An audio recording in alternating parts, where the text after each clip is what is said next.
the connection between brand performance and corporate reputation has really been highlighted in this pandemic moment. What do you think some of the reputational implications are around COVID-19, and how do you see them playing out over the next several quarters?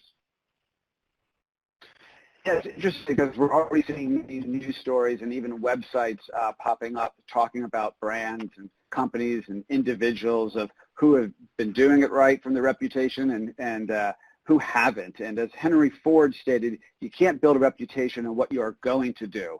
You're being looked at what you're currently doing right now. But one thing to note is all the metrics that measure reputation that the consumer and individuals look at is like, people management, social responsibility, the quality of your senior leadership, the quality of the products and services that you deliver. Those metrics aren't changing in post-COVID in this new normal. What is changing is the laser focus that the consumers will look at that. How did you treat your employees? How did you provide an opportunity for different folks to interact with your brand during this pandemic? And so that is where we're really going to see and have to lean into as communications professionals. So how do you ensure that those values that you live by and what your brand stands for are being communicated consistently? And how are you engaging your employee population? How is your executive team communicating your brand both internally and externally? I think a great highlight of that is what Marriott's CEO did about a month ago when he addressed his employees and his shareholders about all the actions they needed to take to continue to operate.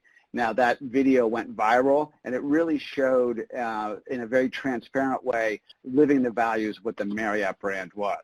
So from us as communications professionals, I think we really need to lean into some of those drivers. And one also thing I'd like to note is during this pandemic, we as communicators, we created a lot of new channels, new marketing channels, communication channels to deliver to our employees, to deliver to our audiences. And we may think those might be temporary, but it's time for all of us to take a hard look and see which ones we may need to continue. If your CEO has been addressing your employee base on a weekly basis, that may be something you want to continue to do as we go into new normal. So be flexible and really look at what your audience's needs are in the future. We have created custom services to help companies and brands forecast the relevant role they will play with post-pandemic stakeholders. Used separately or as an integrated process, our services provide you with a reopening strategy, a custom brand positioning analysis, and a facilitated virtual workshop with our most senior discipline leaders to help you solve your most critical business and communication objectives.